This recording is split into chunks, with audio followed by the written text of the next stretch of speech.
And if we recognize our busyness and it doesn't equate to being productive or success, then let's redefine that.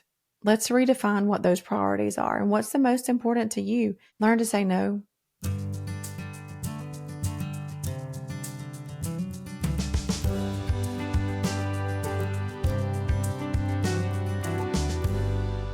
Welcome back to Get Your Rear in Gear with Lori. I'm your host, Lori McAfee. Today, I want to talk to you about something that really came up by accident. I had done a video several weeks ago, maybe a month ago or so, on being busy and being addicted to it.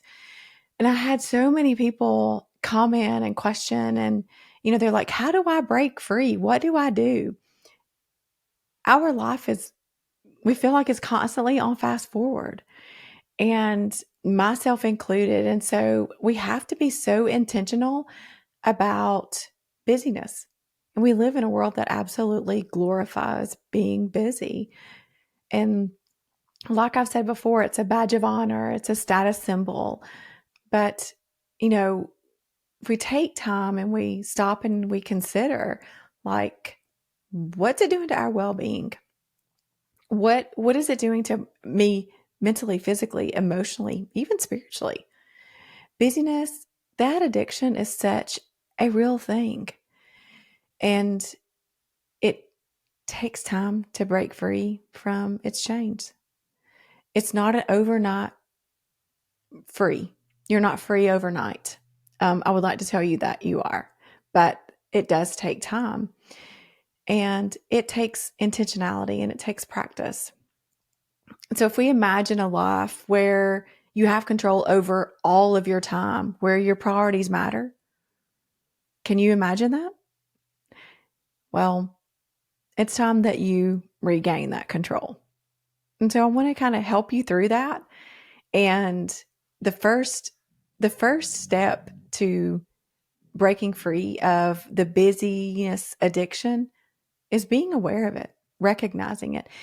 And I know people constantly are saying, I'm so busy, I'm so busy, I'm so busy. Okay, yeah, you are. But are you saying that just to say you're busy? And is your busyness, is it really making a difference? Like, is it being beneficial to you? Is it serving you? Is it serving others? Or are you just busy for the sake of being busy? Are you busy because you don't want to have to deal with anything else and you don't want to have to think about other things? So I'm just going to be busy and I don't have to deal with life if I'm busy, right? Yeah, you don't. But if we take a moment and we reflect on our current lifestyle, are you constantly overwhelmed, juggling multitask and all at one time? And the answer is yes for most of us, because I know that I am. And that's how someone asked me the other day, how do you do it all, Lori? And I'm very intentional about my time, and I prioritize my time. Sometimes it means getting up at 4:30 in the morning. And sometimes it means that on the weekends, I still get up at 5:30. And it means that I put my phone up at 7:30, 8 o'clock at night, and I don't work. And that's a late night. And it looks like a calendar. It looks like a schedule to me. Yet I'm very flexible in that schedule as well. And I do juggle all these things at one time, but I'm very intentional about my time.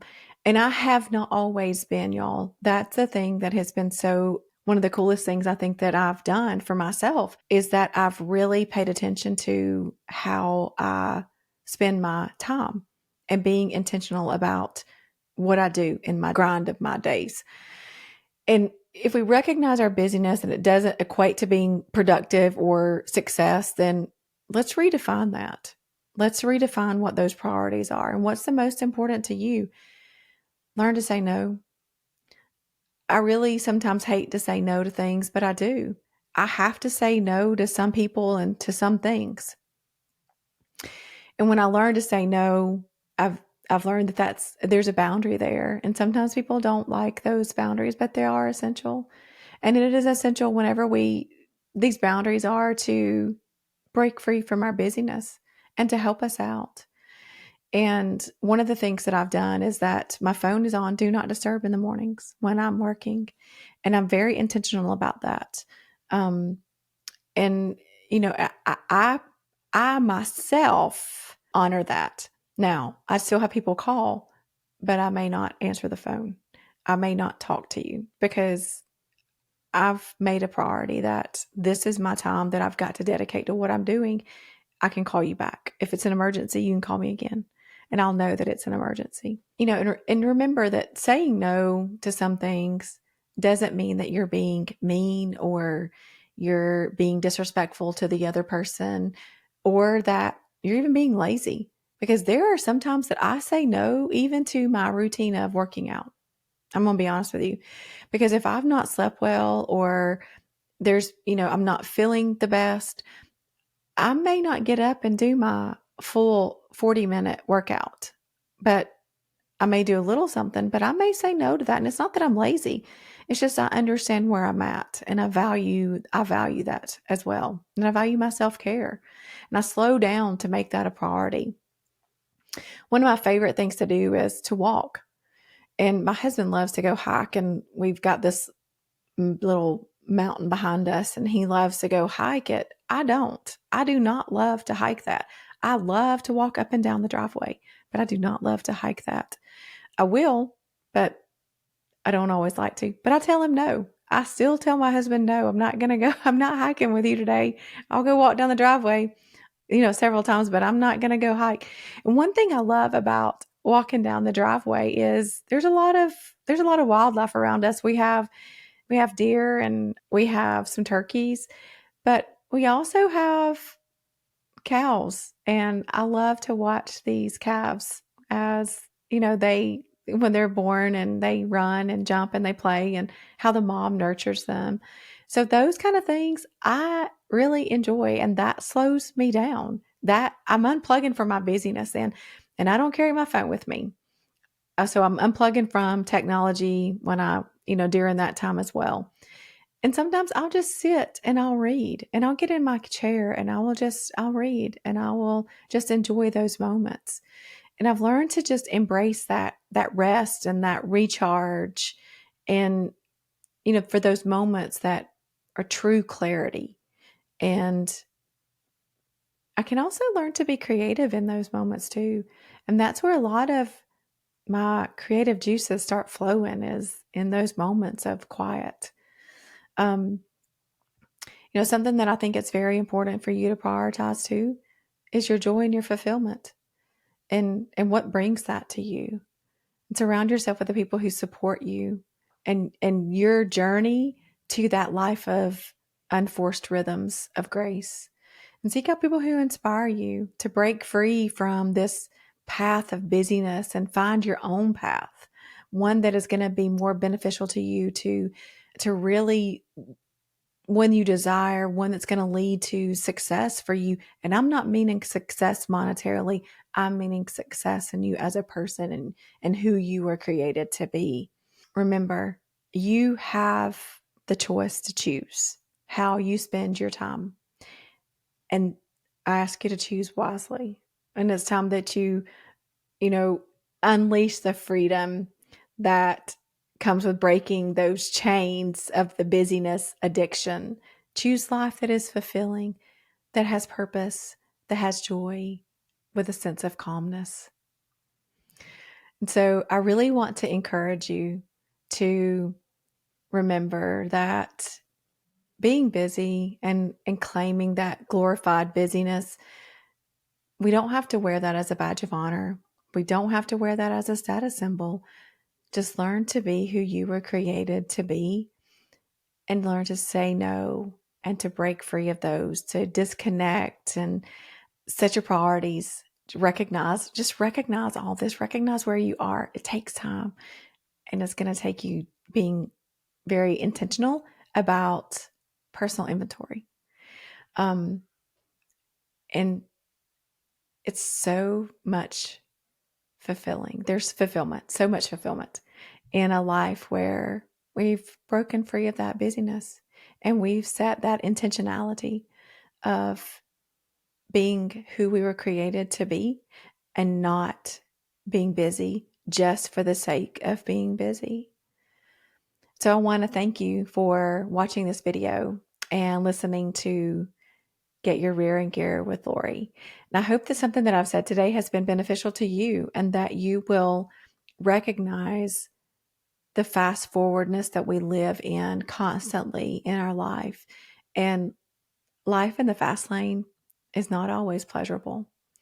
And so I hope that it has been challenging to you, but yet something that you are willing to take a self-inventory about and to really look at your life and to be intentional about where you are with your busyness. And if you found this to be helpful, please go subscribe to my channel so that you never miss an episode on personal growth and development and intentionality and becoming the person that you were created to be. And so until we meet again, keep moving forward to be that person.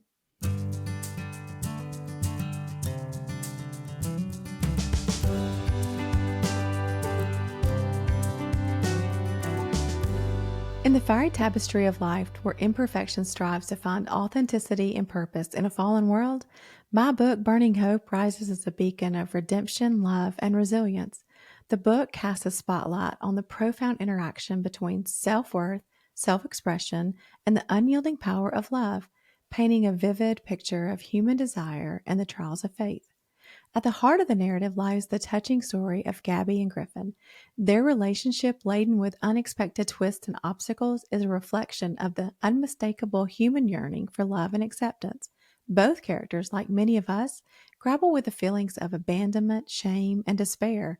As they navigate their paths, they are often entangled by the worldly temptations, illustrating the delicate dance between romance and faith. Yet the story isn't just about love's challenges. It's a profound exploration of personal growth. The narrative delves into struggles of clarity and confidence, revealing that these are not just individual battles, but universal ones. The character's journey highlights the role of faith as an anchor, guiding them through their darkest hour. Burning Hope drives home the transformative message that confronting our pain instead of escaping it is a true pathway to healing. And it's through God's grace, depicted as a gentle breeze amid life's raging fire, that we encounter redemption. As Gabby and Griffin discover love possesses the incredible power to mend the invisible scars of their past, proving that it is never too late to find redemption and step into the life that was destined for us. In the end, Burning Hope stands not just as a tale, but a poignant reflection of life itself, affirming that even amidst the fiercest storms of despair and betrayal, the ember of hope, fueled by love and faith, can burn eternally bright.